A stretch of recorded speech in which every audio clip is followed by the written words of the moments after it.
En el regreso a clases, tu futuro no se detiene. Unidos, sociedad, gobierno y medios de comunicación, llevamos la escuela a tu televisión, lunes a viernes desde las 8 de la mañana. Así, seguirás estudiando desde educación inicial hasta bachillerato, mientras podemos estar juntos otra vez. Consulta las guías para saber en qué canal y a qué hora le toca a tu nivel escolar y no te pierdas ni una clase, porque podemos estar a distancia, pero siempre estamos unidos. Gobierno de México.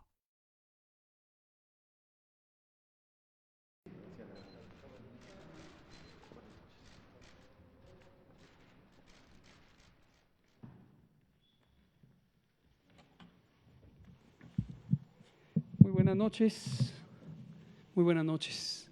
Son las 19 horas en punto del lunes 31 de agosto de 2020. Vamos a iniciar la conferencia de prensa diaria sobre COVID-19, la pandemia causada por el coronavirus SARS-CoV-2. Estamos en el Palacio Nacional de México, en la Ciudad de México. Hoy vamos a tener tres componentes de nuestro informe. El primero es el informe técnico que presentará el doctor José Luis Alomía. Aprovecho para recordarles todos los elementos del informe técnico que alguna vez hemos presentado durante las distintas fases de comunicación de la epidemia, sigue siendo información pública. Estos están disponibles en el portal web coronavirus.gov.mx.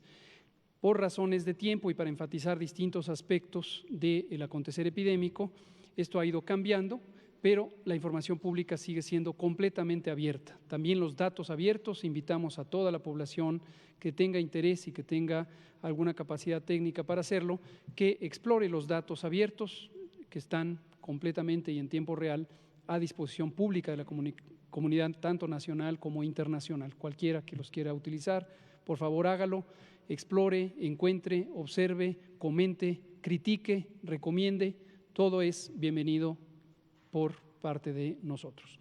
Entonces tendremos el primer componente. Enseguida presentaré información sobre la vacunación contra influenza para la temporada 2020-2021. Esta información la tenemos también en tiempo real, la vamos procesando como parte de los planes técnicos. Esta mañana le requirieron esta información al señor presidente, me instruyó presentarlo y aquí lo hago con muchísimo gusto, lo presentaré yo.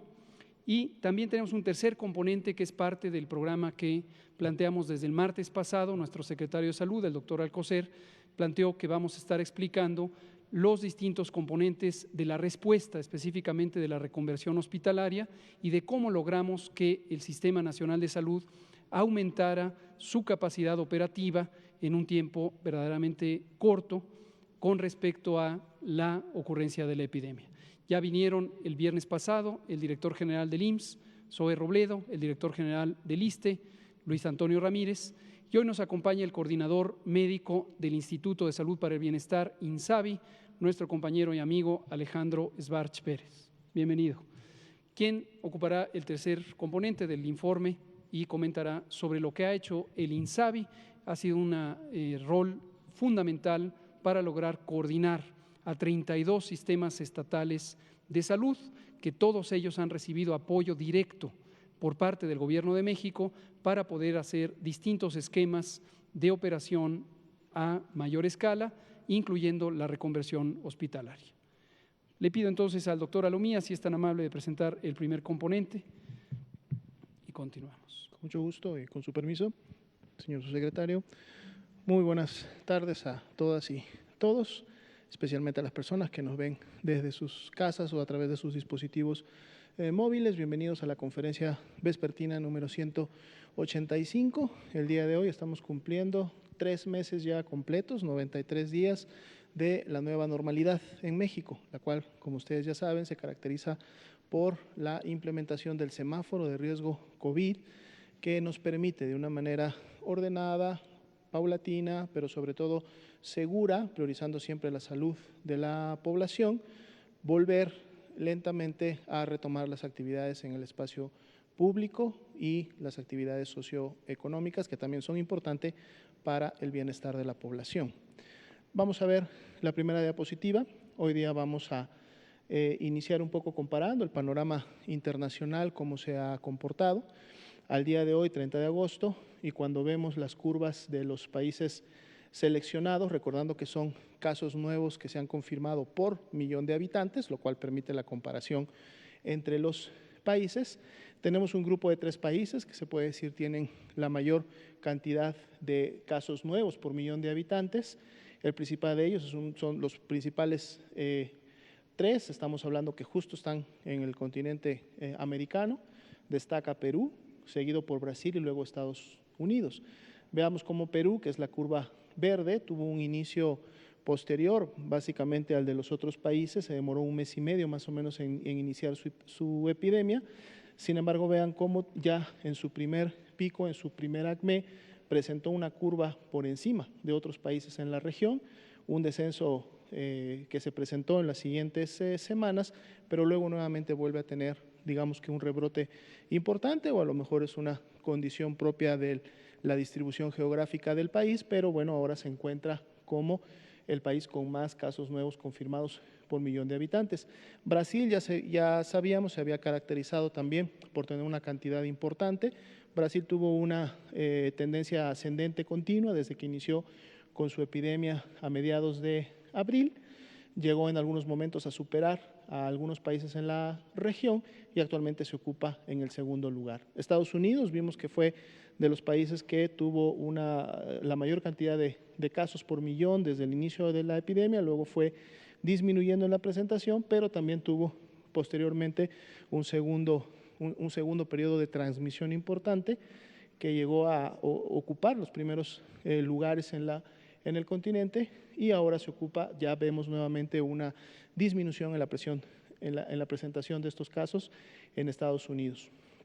Otros países como Francia, sabemos que Francia fue de los países que en Europa inició de manera temprana con la epidemia, vemos esta primera curva, esta primera incidencia de casos, luego entra en una fase prácticamente de control que duró bastante tiempo, pero vean cómo en el último mes prácticamente Francia nuevamente inicia con una transmisión importante, llegando inclusive, si vemos la intensidad que Francia tiene aquí el 30 de agosto, está prácticamente ya por encima de lo que en su momento fue el primer pico de Francia, y es lo que hemos estado también viendo en otros países europeos como España, como Inglaterra.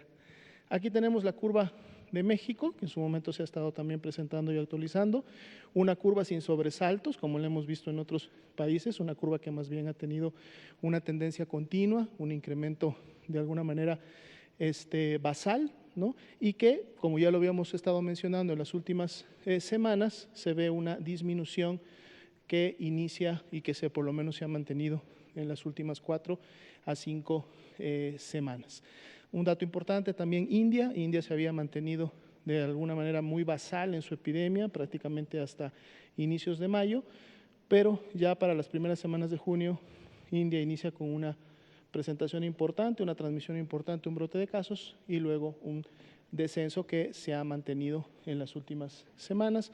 Corea hasta el momento una historia, digamos, de éxito en relación a su epidemia, pero sí llama la atención de todas maneras que después de haber tenido un comportamiento muy basal, prácticamente en las últimas 2 semanas hay un incremento. Lógicamente no se compara para nada con otros países, más sin embargo estamos teniendo ahí también un repunte de la epidemia. Veamos la siguiente diapositiva. Aquí es solamente también la mortalidad por millón de habitantes, se puede calcular por diferentes factores, en este caso está por millón de habitantes. Podemos ver a México ocupando el 10º lugar en este ranking, y ya veíamos que Perú, así como ocupa la mayor incidencia por millón de habitantes, también lamentablemente está ocupando el primer lugar en lo que es la mortalidad por millón, habiendo inclusive ya superado a Bélgica, que por mucho tiempo, y veamos la diferencia en las tasas, se había mantenido en los primeros lugares.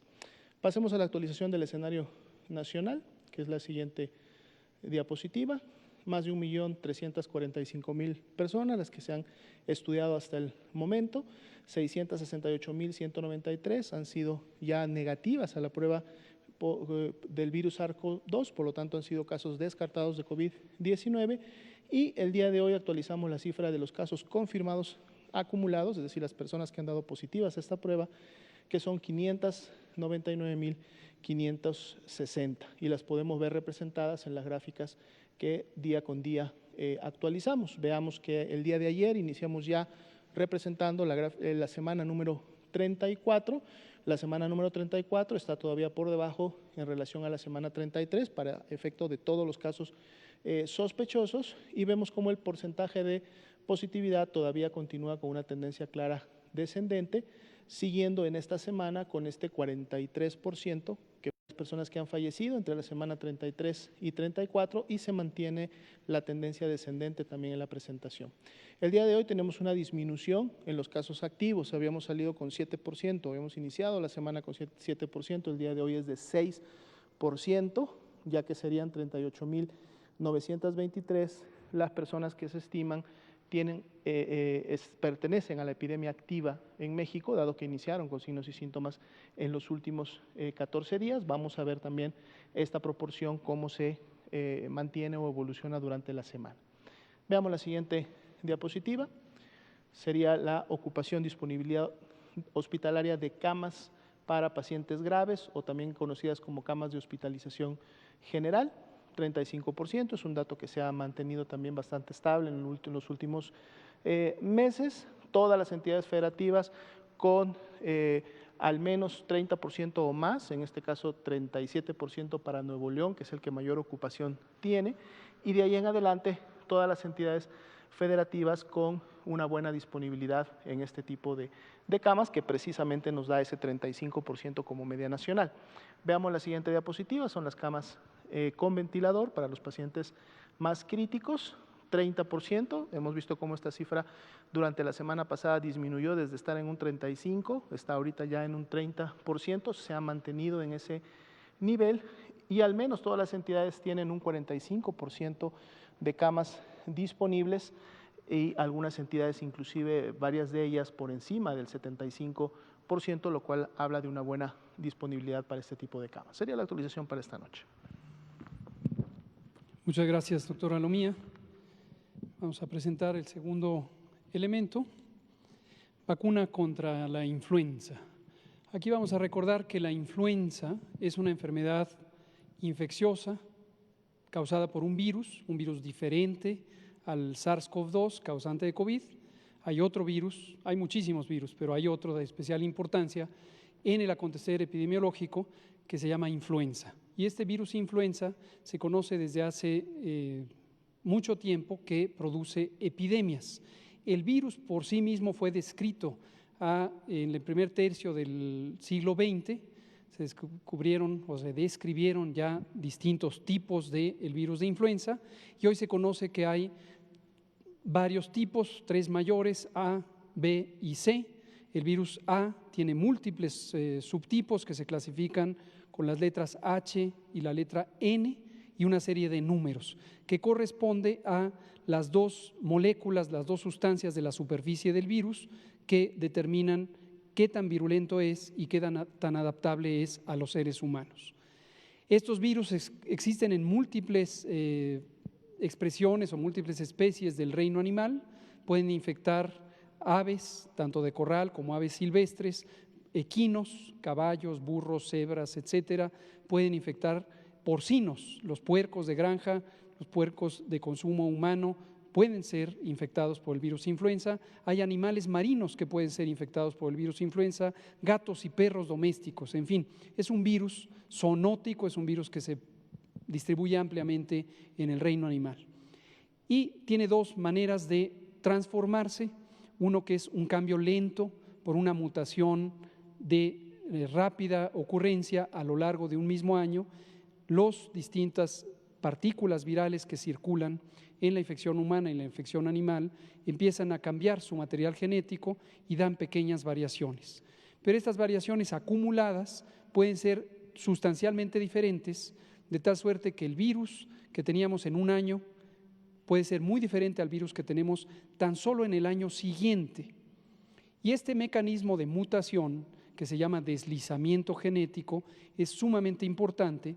Les comento todo esto porque es la manera de entender cómo y por qué se produce una vacuna contra la influenza distinta cada año, porque el virus es distinto cada año. Entonces, una persona que se vacuna contra la influenza en un año, al año siguiente se expone a un virus que es sustancialmente diferente al virus para el cual se hizo la vacuna que se le aplicó. Entonces, la vacuna en realidad tiene una utilidad limitada porque año con año se necesita una protección específica contra otros subtipos de virus que son razonablemente diferentes a los anticuerpos de la persona que fue vacunada. Existe otro mecanismo de mutación genética de los virus de influenza que se conoce como cambio antigénico brusco. No hay una traducción fácil del inglés al español. Antigenic shift se llama en inglés, pero es cambio dramático, cambio brusco, y ese ocurre por recombinación genética. Vamos a pensar en una especie clásicamente productora de recombinación genética, los porcinos, los puercos. Se infectan de un ser humano y tienen el virus que tenía circulando la especie humana. Y al mismo tiempo, la misma piara o incluso la misma individuo de una piara se infecta por un virus aviar. Y en el interior del cuerpo de ese puerco o de ese grupo de puercos en esa piara ocurre una recombinación genética. Se producen partículas de virus que toman segmentos de los genes de los virus de influenza que afectan a los humanos y segmentos de los genes de los virus que afectan a las aves. Y en ese momento se produce un virus que es completamente diferente o radicalmente diferente y que tiene el potencial de afectar a ambas especies de origen, aves y humanos.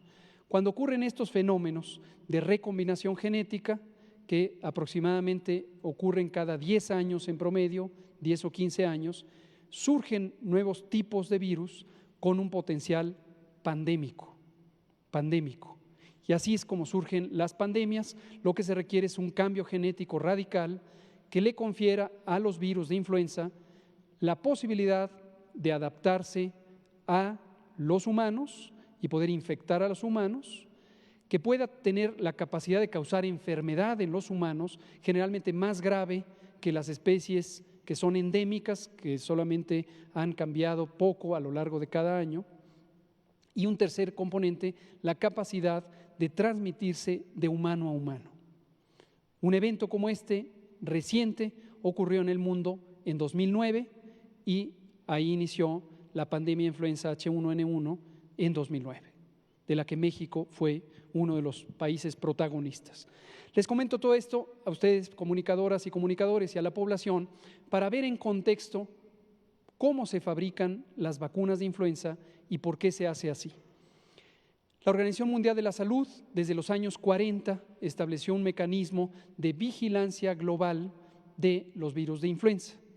México orgullosamente participa en este sistema desde 1953 a través de nuestro actual Instituto de Diagnóstico y Referencia Epidemiológicos, que entonces no se llamaba así y era el Instituto de Investigación de Enfermedades Tropicales, ICET, pero es parte de este laboratorio nacional que envía cepas de virus circulantes en la especie humana a una serie de centros evaluadores en el mundo que finalmente concentran la información en la Organización Mundial de la Salud. En este mapa, tomado precisamente de la Organización Mundial de la Salud, vemos el Sistema Global de Vigilancia y Respuesta, que es el nombre actual, ante la influenza. En cada país, vean ustedes, se marca un laboratorio de referencia que identifica a lo largo del año los virus de influenza que circulan. En algunos casos se hace secuenciación genética para estudiar a profundidad la composición del virus. En México es el INDRE, nuestro querido INDRE, que es un orgullo de México, institución establecida en 1939. Todos los países de América enviamos cepas identificadas a los centros colaboradores que en este caso están en Estados Unidos y que son tanto los Institutos Nacionales de Salud, están marcados aquí en la región de Washington, en Bethesda, como en los Centros de Control de Enfermedades de Estados Unidos, los famosos CDC, que están en Atlanta, Georgia. Este es nuestro centro regional de referencia en América. Y este centro regional está en comunicación con el centro regional en Europa, el centro regional en Asia, los centros regionales en Oceanía, etc. Y todos ellos concentran la información en la OMS. Si me pasa a la siguiente diapositiva, a lo largo del año esto se va detectando para el hemisferio norte y para el hemisferio sur. Y hay un repertorio distinto de virus de influenza que son relevantes en cada uno de los hemisferios. En febrero ocurre una reunión en la que personas expertas se reúnen a revisar esta información. México ha participado, la doctora Celia Alpuche, directora del Centro de Investigación en Enfermedades Infecciosas del Instituto Nacional de Salud Pública y exdirectora del INDRE, en varias ocasiones ha participado en esta reunión representando a México, y lo que se hace ahí es que se identifica las cepas de virus o los tipos y subtipos y cepas que más probablemente circularán en el mundo en la siguiente temporada de influenza. Para el hemisferio norte, la temporada de influenza empieza gruesamente en octubre y se prolonga hasta abril del año siguiente. Entre abril y el siguiente octubre hay baja transmisión de influenza en el hemisferio norte y en cambio es la temporada de influenza del hemisferio sur, porque coincide con el otoño y el invierno en cada caso según el hemisferio. La OMS, por lo tanto, hace estas consultas técnicas y determina cuál es la composición recomendada de la vacuna de influenza.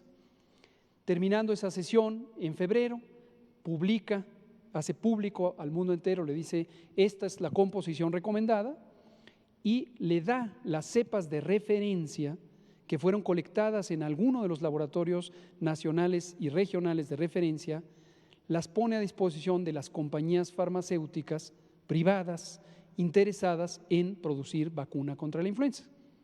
Se las pone a disposición y estas compañías empiezan a producir la vacuna, empiezan a prepararse a partir de marzo y durante abril, mayo, junio, julio producen la vacuna. Es el tiempo que tarda en promedio en fabricarse la vacuna.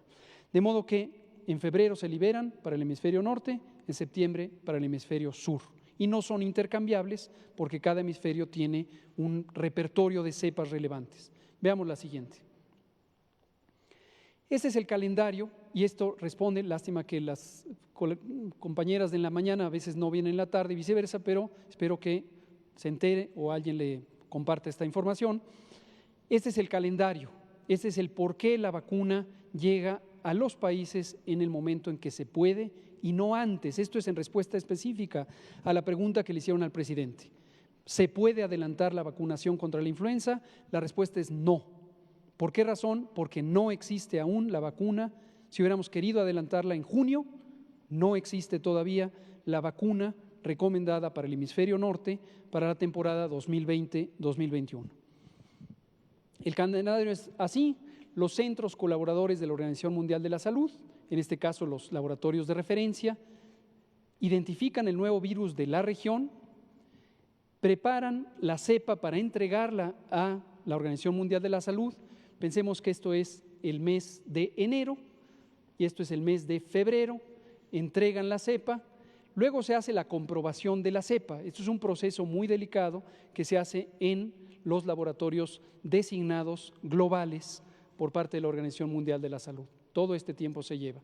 Y luego se preparan los reactivos para hacer las pruebas de uso de la vacuna, es decir, de la calidad, la composición y la antigenicidad de la vacuna, que se lleva todo este tiempo. En paralelo, empieza en el mes 2 la fabricación. Se les da, ya dijimos, a finales de febrero o principios de marzo, se le da a las compañías y ellos empiezan a hacer la optimización de condiciones para producir la vacuna. Se fabrica a granel en esta temporada, ya dijimos, si tomamos aquí como enero, febrero, marzo, en abril se empieza a fabricar la vacuna y luego tenemos abril, mayo y junio para fabricar la vacuna. Se hacen controles de calidad, se envasa y se libera hacia los países compradores y luego se hace en algunos países ensayos clínicos adicionales cuando hay un cambio sustancial respecto a las composiciones de vacunas que tienen licencia sanitaria en cada uno de los países. No es el caso de México. En este caso, la vacuna contra la influenza, hay más de una con autorización sanitaria en México.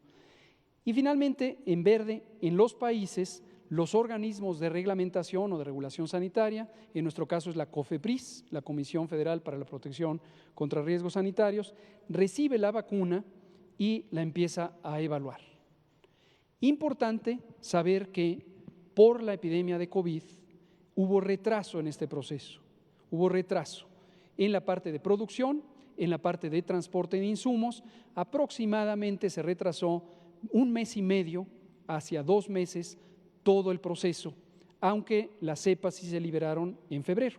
Sí ocurrió la reunión de la OMS en febrero, pero todo el resto del proceso está retrasado de 1 mes y medio a 2 meses. La siguiente. La buena noticia es que en México, esto es una comparación de cuántas vacunas vamos a tener que utilizar. La temporada anterior, 2019-2020, es decir, octubre 2019, abril 2020, usamos estas vacunas. Aquí es una distribución por las instituciones de salud mayores, el ISSSTE, el IMSS ordinario, el IMSS Bienestar, las secretarías de salud, aquí se incluyen las 32 secretarías estatales de salud y los institutos nacionales de salud y los hospitales de referencia. En conjunto hay casi 32 millones de vacunas que se ponen cada año. ¿Por qué 32 millones y no 127 millones? Recuerden lo que dijimos en este mismo recinto el 16 de octubre de 2019, cuando vinimos a presentar el arranque de la temporada de influenza. Y aquí nos vacunamos algunos para mostrar lo que sucede. Esta es una vacuna que tiene una eficacia limitada, no protege más que en promedio al 40% de las personas vacunadas. Así ocurre. ¿Por qué razón? Precisamente por esta mutabilidad del virus que hace que las personas quedan expuestas a un virus que puede ser sustancialmente diferente del virus con el que se compuso la vacuna que se le aplicó, 40%. Cuando tenemos vacunas con una eficacia tan limitada, no es factible pensar en que se va a controlar la transmisión por efecto de la vacuna. Esto es muy distinto a algunas otras vacunas más tradicionales, ejemplo la del sarampión, con eficacias superiores al 96%, en donde sí se pone la vacuna para evitar que haya transmisión. En el caso de influenza, no es el propósito de la vacunación evitar la transmisión. Esto es importantísimo que todo el mundo lo tenga claro. El propósito de la vacunación contra influenza en el mundo entero no es limitar la transmisión de la influenza. El propósito es proteger contra la enfermedad grave a las personas que tienen mayor riesgo de tener enfermedad grave. ¿Quiénes son? Adultos mayores de 60 años, mujeres embarazadas, personas con enfermedades crónicas, diabetes, hipertensión, enfermedad pulmonar crónica, tabaquismo, etcétera. Y en el caso de la influenza, a diferencia de COVID, también niños menores de 5 años. Pero no es propósito interferir sustancialmente con la transmisión. La suma de personas con esas condiciones se ha estimado que son alrededor de 32 millones de personas en México. Para la temporada 2020-2021 vamos a utilizar 35 millones, aumentamos un poco la cantidad porque actualizamos el cálculo de las poblaciones que tienen estas condiciones de riesgo.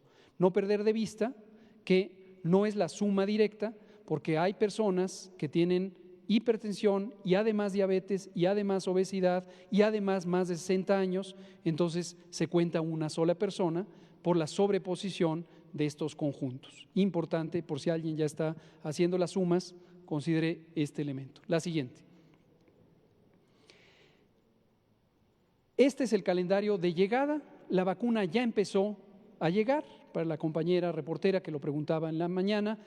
El viernes pasado, el viernes 28 de agosto, llegó el primer embarque de un poco más de 1.450.000 dosis. Mañana, 1 de septiembre, llega otro embarque de 3.600.000, número redondo. Y en adelante tenemos que durante todo agosto vamos a recibir estos 4.431.000, en septiembre 7.370.000, en octubre 14.620.000 y en noviembre 8.772.000. Para este total y el último embarque de un poco más de 3.802 millones de dosis van a estar llegando en el resto de finales de noviembre. Diferencia importante, quizá no todo el mundo lo tiene claro, desde que existe un programa público de vacunación contra influenza que se estableció en 2007, nunca se ha logrado que la vacuna se ponga antes del cambio de año. Nunca, nunca. Generalmente se pone en forma simétrica durante octubre, noviembre, diciembre y luego enero, febrero y marzo. Esto es sumamente ineficiente porque obviamente el tiempo en protección es más limitado si una persona se pone la vacuna en febrero, ya solo le protege durante el resto de febrero, marzo y abril. Lo idóneo sería poder ponerla desde el inicio de octubre, que es cuando ya pasa el proceso de entrega y liberación sanitaria de la vacuna. Hay retos importantes que son estructurales, la cantidad de personas disponibles para administrar la vacuna siempre ha sido uno de los factores limitantes, esto es estructural. También la red de frío. México tiene históricamente una baja inversión en su red de frío. Tenemos refrigeradores obsoletos, en franco desuso desde hace muchos años. Y lo quiero dejar extraordinariamente claro para que sepan que así recibimos al país. Así recibimos al país. Hay una importante carencia de infraestructura en la red de frío y de personal necesario para la vacunación. Igual que la reconversión hospitalaria, estamos haciendo una serie de maniobras para optimizar la de por sí limitada infraestructura física, de equipo y humana para la vacunación. La siguiente y última. ¿O esta ya es la última? Perfecto. Entonces, este es el informe, respondemos a la pregunta de la compañera, nos familiarizamos con el proceso de vacunación contra la influenza. Doctor Alejandro Sbarch, le aprecio mucho si nos comenta. Muchas gracias, señor subsecretario Hugo López-Gatell. Agradecemos profundamente la invitación. Gracias, compañero Hugo, por esta atenta invitación y siempre estaremos aquí para estar en contacto con ustedes. Agradezco también a los medios de comunicación la oportunidad de presentarme con ustedes el día de hoy. Como pueden ver ustedes en la presentación, la pandemia también nos ha demostrado de que no es imposible reequipar el sector público para garantizar la atención universal a la población en nuestro país. Aquí podemos visualizar que el Instituto de Salud para el Bienestar, en conjunto con la Sedena, ha logrado reconvertir 32 hospitales, garantizando 800 camas generales extras al sector público y 1.130 camas con ventilador para poder dar atención médica al paciente que requiera terapia intensiva. Esto ha significado una inversión de prácticamente 5.000 millones de pesos y ha sido un importante fortalecimiento a la red pública de atención a la salud en nuestro país. Siguiente. En este mismo tenor se han entregado a lo largo de estos 3 meses 4.4 millones de insumos para la salud para poder garantizar la atención adecuada a todos los pacientes con COVID-19, tanto en su variante de hospitalización como en su variante de terapia intensiva. Vemos esta construcción de 40.4 millones de insumos para la salud. ¿En qué rubros se identifican? Siguiente, por favor.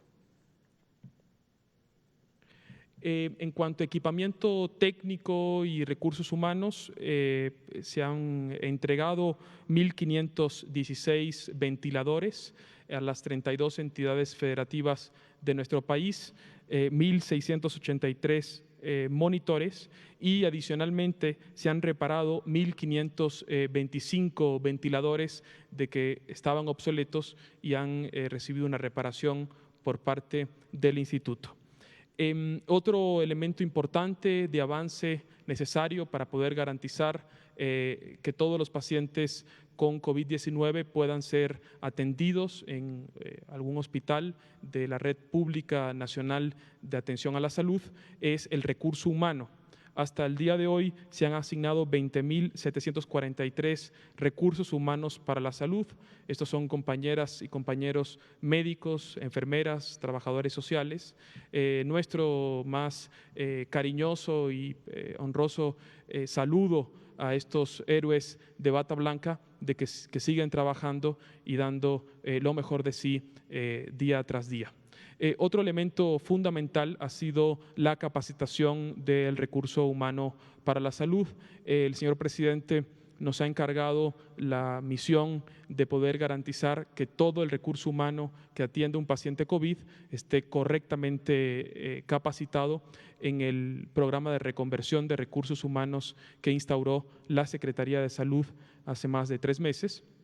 Y hasta el día de hoy han recibido capacitación 83.500 recursos humanos para la salud en un programa de clases diarias. Todos los días de 5 a 7 damos clases de capacitación de diferentes tópicos y esto ha demostrado de que con la ayuda coordinada del gobierno federal con las entidades federativas hemos podido garantizar que ningún paciente con COVID-19 se quede sin atención médica de calidad en el momento que lo requiera y con una lógica universal.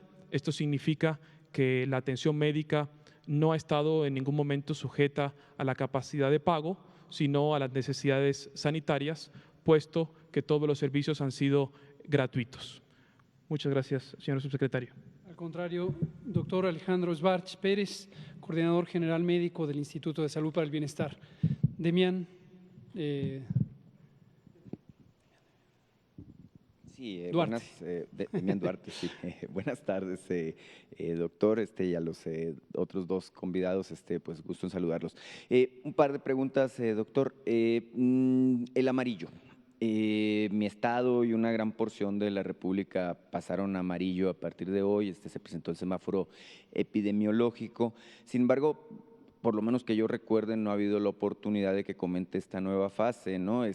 Me interesa mucho porque es el mismo caso de la bipolaridad cromática que le platicaba pues hace ya algunas semanas, ¿no? Ahora hay gente que, bueno, dice que en Sonora no debió pasar a amarillo, que debió quedarse en naranja, que, bueno, que estas situaciones. Entonces, preguntarle, conocemos, bueno, yo veo las gráficas con mucha atención, veo el número de camas, que es uno de los factores determinantes, la velocidad de contagios me queda claro que es otra. Preguntarle qué tipo de actitud, de nuevo, como lo hicimos en naranja, debe tener el ciudadano ante el amarillo, porque hay quienes piensan, bueno, que ya es verde, hay quienes piensan que es rojo, entonces hay como una suerte de confusión. Si nos puede ayudar con su opinión. Y número 2, me llamó mucho la atención la presentación que se hizo el día de ayer sobre el tema del tabaquismo. Preguntar, bueno, noté dos datos que me parecieron muy importantes. Uno, bueno, es el asunto de que se redujo en un 45% el consumo de productos de tabaco, de cigarro, en este periodo de la pandemia. Bueno, preguntar, bueno, ¿qué implicaciones ven ustedes en esto? Si se puede considerar como una tendencia ya sólida. Y la otra es 75,000 personas fallecen al año por el consumo de cigarros y otros productos.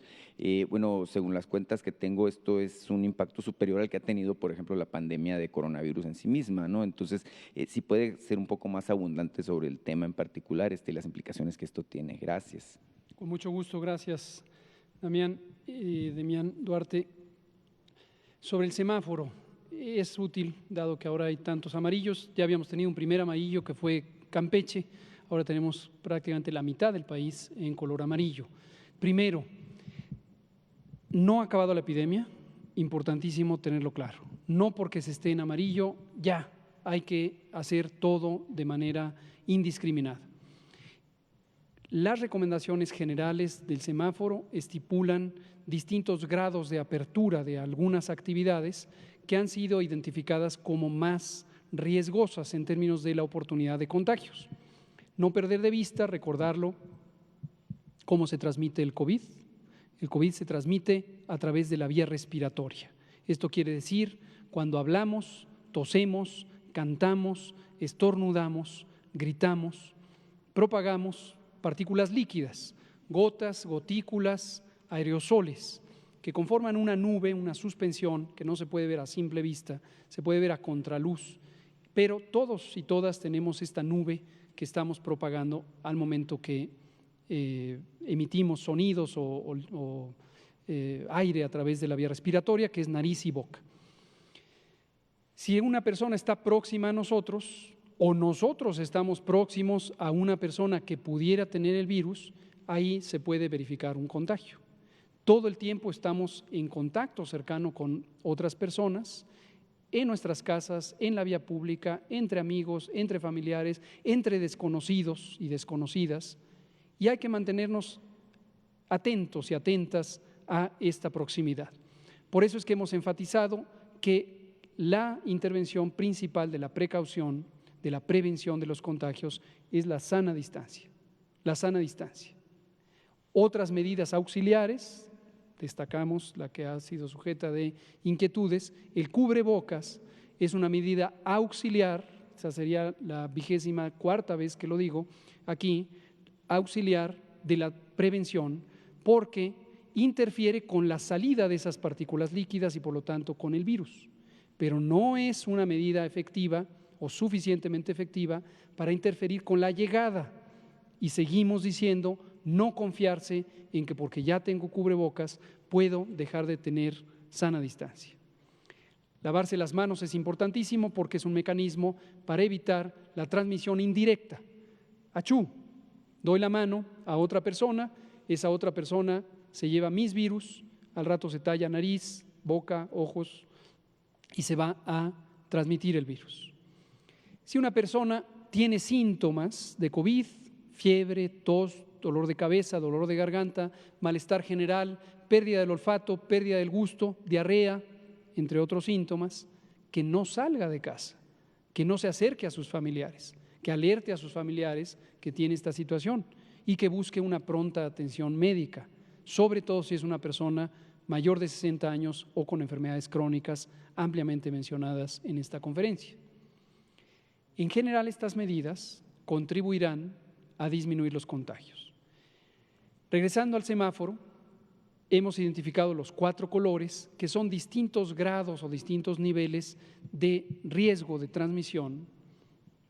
El rojo le hemos denominado refugio porque implica que hay que estar refugiados durante todo el tiempo la mayor cantidad de personas. Para lograrlo se suspenden o se han suspendido temporalmente trabajos, escuelas y el acceso a sitios públicos de recreación. Después tenemos el color naranja, que es el color de prudencia. Prudencia es porque algunas actividades ya se pudieron activar. Se activaron algunas actividades económicas no esenciales con aforo limitado. Es decir, si un cine tendría 100 butacas, solo pueden estar abiertas 50 butacas y tienen que estar en una diferencia de distancia que permita la sana distancia. Este es un ejemplo, pero lo mismo ocurre en restaurantes y varios otros.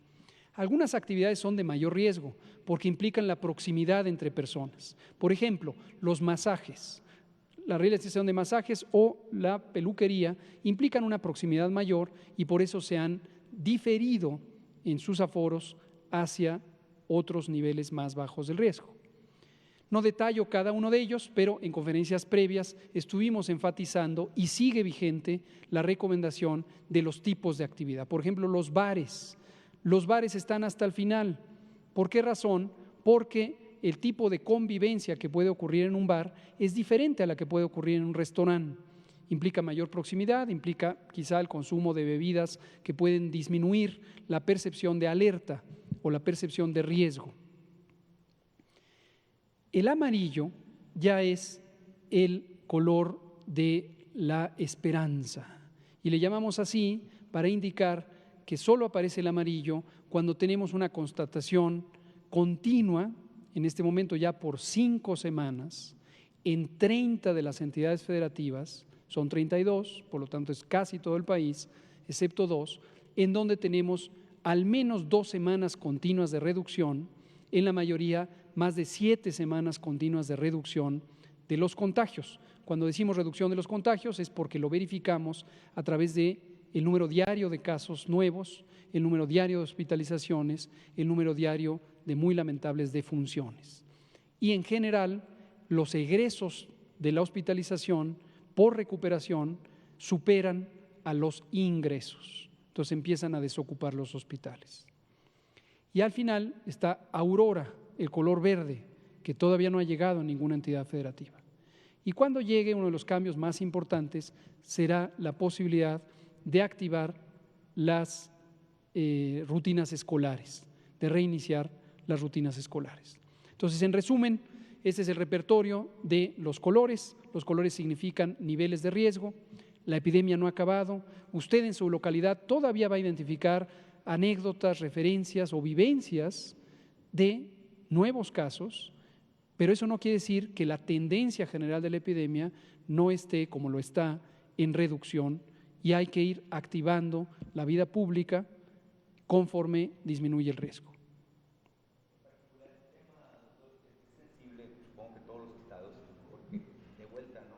Hay un segmento de la sociedad o de la comunidad que se molesta porque la gente se va a la playa o hace distintas actividades que quizás en naranja no estaban permitidas, ¿verdad? Entonces, realmente, pues sí es preocupante porque hay no nomás personas, pues también hay comunicadores, líderes de opinión que califican de irresponsables a quienes incurren en este tipo de conductas, quizás sin entender, bueno, cuáles son las implicaciones o qué es lo permitido dentro de lo que es una etapa de semáforo amarillo. Preocupa porque evidentemente se genera un entorno de una suerte de histeria colectiva, ¿verdad? Que incluso pues es promovida en algunos medios de comunicación. Sí, efectivamente, qué bueno que lo señala, lo hemos comentado en ocasiones anteriores. Se conoce que el manejo de un fenómeno complejo social, como puede ser una crisis sanitaria, como puede ser una epidemia, se beneficia mucho más de una visión colectiva. La supervivencia no solo humana, sino de muchas especies, depende de nuestra capacidad colectiva. Es conocido en la biología evolucionista que uno de los factores clave para que las especies sobrevivan es cuando desarrollan mecanismos cooperativos. Y las especies que han perecido es porque no han evolucionado hacia mecanismos cooperativos. Y esto no solo los seres humanos, pero también los seres humanos. Y los seres humanos tenemos la posibilidad de tener un reforzador cultural, social, de los mecanismos cooperativos. Desafortunadamente, hay segmentos de la población que a lo largo de esta epidemia en México y en el mundo entero han conservado una visión individualista, una visión egoísta, una visión autocéntrica. Y esa visión autocéntrica, a veces alimentada por la ignorancia y el miedo, produce uno de los comportamientos y actitudes más tóxicas, que es el odio. Y ese odio les lleva a ver al otro como otro, en vez de como un hermano, como parte de sí mismos. Y entonces, en esta construcción de ese discurso de odio, se han empeñado por muchas semanas, por meses, prácticamente a lo largo de toda la epidemia, de ver a los demás como enemigas y enemigos, en vez de como parte de una misma comunidad. Y de ahí han derivado estas visiones de que el Estado Nacional, el gobierno, falló porque no los metió a la cárcel o no los reprendió con la fuerza pública o no les puso una sanción administrativa. Esa es una visión, desde luego, muy precaria de la complejidad de la epidemia, desfavorable y ni modo, pero es parte de la expresión de la vida pública. Hay segmentos de la población que están instalados en ese tipo de actitud.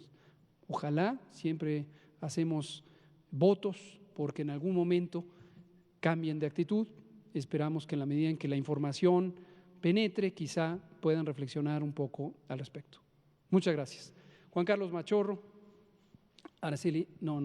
Citlali Ocampo y también usted, por favor. Sí, buenas noches, doctor. Perdón, Juan Carlos Machorro de AM de Querétaro. Doctor, en la OMS comenta que las escuelas no son el principal foco de contagios, sino que es el contexto social donde se ubican. En este rubro, ¿qué tanto, llamémosle, si está factible el regreso de los estudiantes pues dentro de un mes, que es la fecha pactada, o tiene que cambiar todavía mucho más la curva de contagios que se está presentando en la sociedad en general y saber si regresan o no, porque también sabemos que hay todavía muchos trabajadores, en el caso también de gobierno, muchos que están haciendo solo guardias, para un regreso masivo de ya todos los mexicanos. Parecería que no, pero es un mes. ¿Cuál es su opinión? ¿Cómo no? Gracias. Muchas gracias. No hay cambios pactados, que quede claro, esto no es de pactos, esto es de evidencia. Cuando tengamos el semáforo en verde, significará que los indicadores de riesgo epidémico han descendido a niveles de seguridad que nos permiten decir podemos reabrir el Sistema Nacional Educativo. Hemos perfilado con base en las proyecciones matemáticas que en octubre, a lo largo de octubre, gruesamente la mitad de los estados en la primera quincena, la segunda mitad en la segunda quincena de octubre, y hay algunos 2 o 3 estados que posiblemente se irían hasta noviembre para llegar al semáforo verde. En la medida en que empiecen a estar los semáforos en verde, los semáforos estatales, se podrá ir reabriendo el espacio educativo. Pero su pregunta me parece muy pertinente porque nos recuerda lo que hemos dicho en innumerables ocasiones: la desigualdad social, la carencia económica y social es el elemento fundamental que determina o la salud o la enfermedad, o la vida o la muerte. Y en ese sentido, ciertamente México es un país muy desigual. Ya lo era desde que empezó la epidemia, 50% de la población vive en condiciones de pobreza, sigue siendo después, a lo largo de la epidemia, porque los determinantes estructurales tienen que ver con una injusta distribución de la riqueza. Para darles una idea, en 2009-10, cuando tuvimos la pandemia de influenza, más del 65% de las escuelas, 65%, no tenían agua, Y estoy hablando de agua, no de agua potable, de agua. Imagínense ustedes un sistema nacional educativo que 65% no tiene agua. Esto ha mejorado lentamente, pero todavía tenemos una carencia importante de infraestructura sanitaria, agua, saneamiento, baños con agua corriente, etcétera, que obviamente es un reto enorme para el lavado de manos y otras prácticas higiénicas. Entonces, ciertamente, no conozco este elemento, lo voy a buscar con interés, que señala sobre las declaraciones de la OMS, asumo recientes al respecto, pero es un reto importante. Entonces, la opinión es, uno, no funciona esto bajo promesas de fechas, nadie se queda con esa expectativa, se hace una evaluación dinámica. En el momento en que tengamos semáforos verdes, existirá la oportunidad de abrir el sistema educativo nacional, y el secretario Moctezuma Barragán y el Consejo Nacional Educativo han estado tomando medidas para planear ese retorno en una forma segura para paliar las carencias con algunos elementos, por ejemplo, el transporte de agua mediante bidones y donde no dar una provisión de alcohol gel, etcétera. Son mecanismos de mitigación de la desigualdad social. Muchas gracias. Otilia Ocampo de Carvajal, perdón, Otilia Carvajal, Diario La Razón. Otilia Carvajal de La Razón, buenas noches. Preguntarle, con la llegada de la temporada de influenza durante esta epidemia por COVID, ¿van a haber modificaciones en la definición de casos de ambas enfermedades al ser tan similares en cuanto a síntomas?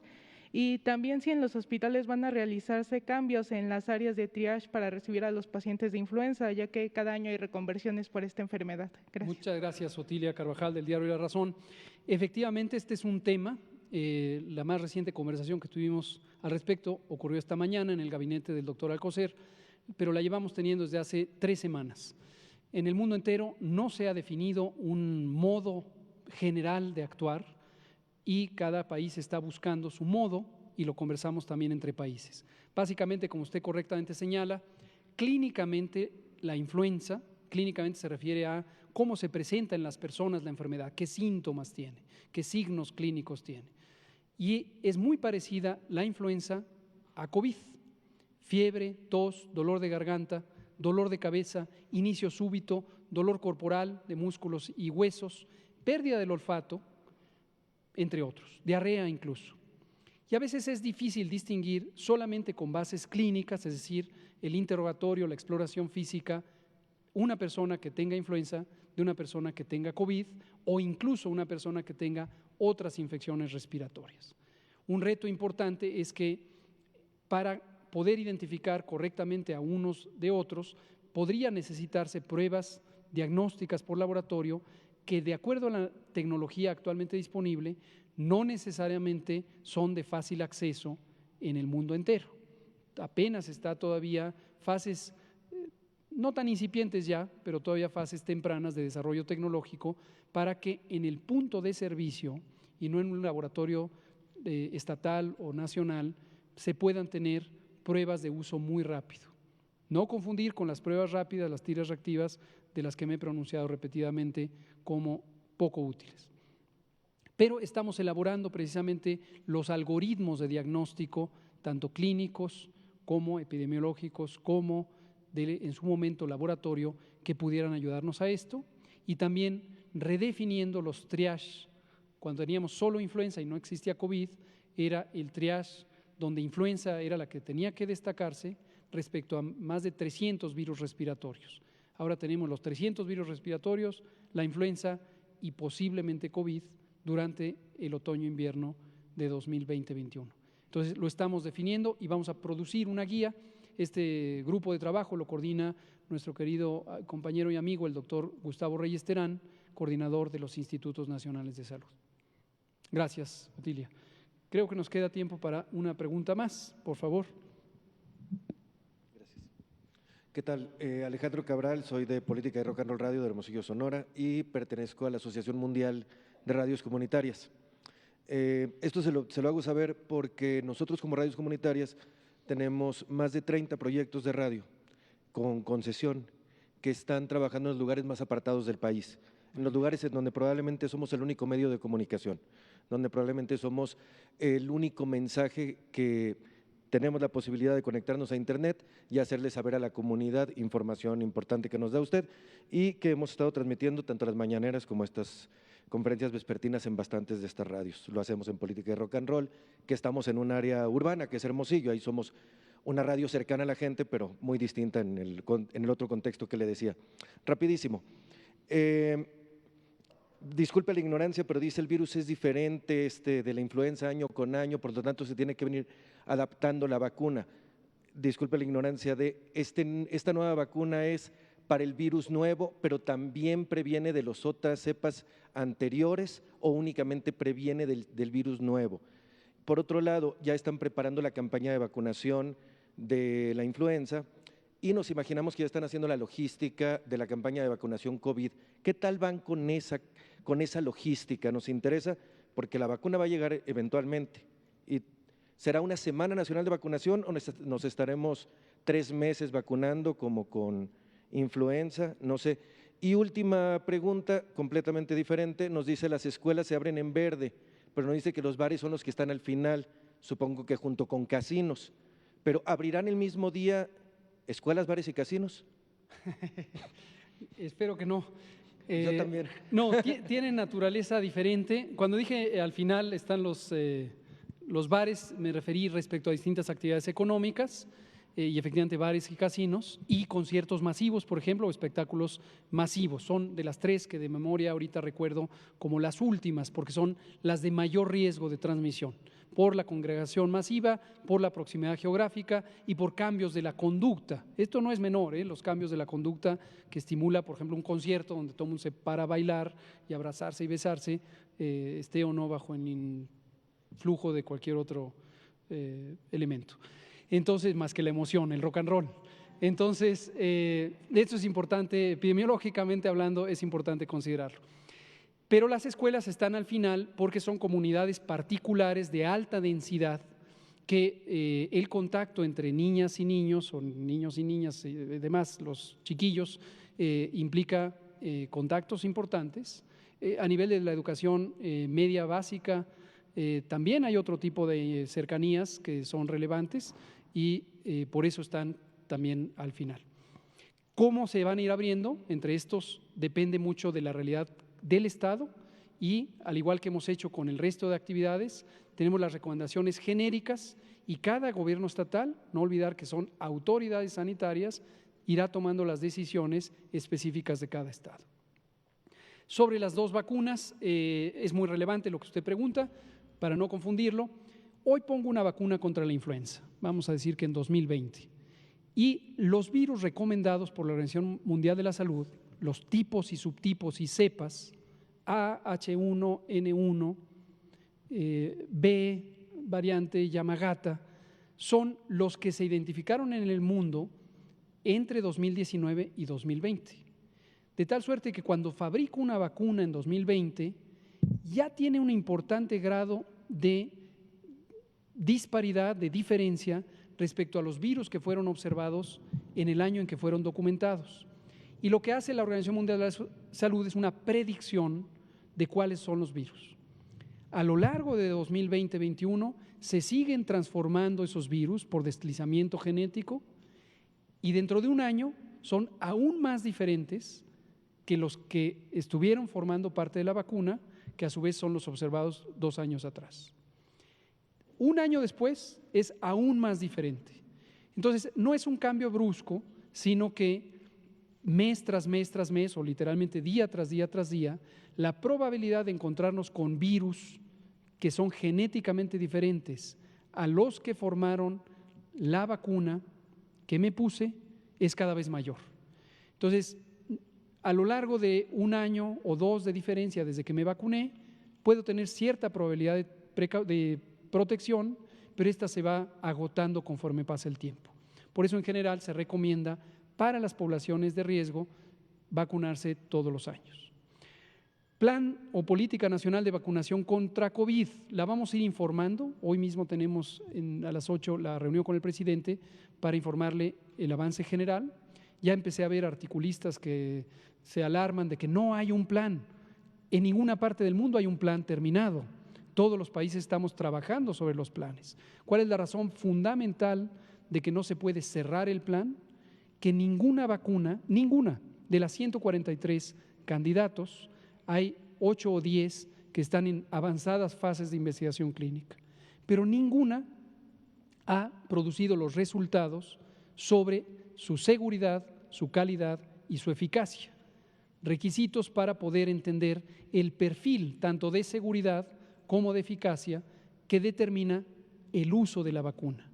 No todas las vacunas se usan, como lo dije hace rato, con un carácter universal para proteger a la población de la transmisión del virus. Cuando la eficacia es limitada, como es un ejemplo el de la influenza, es absurdo, está fuera de lugar en términos técnicos y científicos, pensar en poner de manera masiva como si el objetivo fuera interrumpir la transmisión, porque no lo va a lograr. Hay países que ponen ampliamente, de manera casi universal, vacuna contra influenza, pero se sigue transmitiendo todos los años desde hace milenios y seguirá ocurriendo. La tercera parte de las poblaciones mundiales, en cada país y en el conjunto, todos los años se infecta del virus influenza. 10% de ella presenta enfermedad, 5 a 10% de ellos tienen enfermedad grave y un porcentaje que va entre 0.5 y 2% de las personas que tienen enfermedad grave pueden tener mortalidad, muerte producida por influenza. Por eso en México mueren cada año cerca de 30,000 personas por influenza desde hace mucho tiempo. Muchas gracias. Son las 20:04, aquí terminamos y nos vemos mañana por la tarde y seguimos platicando sobre esto. Muchas gracias.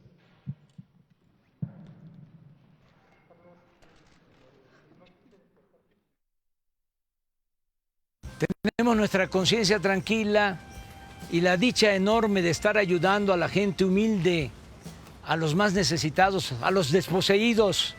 Los conservadores sostienen de que estamos llevando al país al comunismo. El Papa Francisco ha dicho que ayudar a los pobres no es comunismo, es el centro del Evangelio. Es para decirles tengan para que aprendan. Segundo informe, Gobierno de México.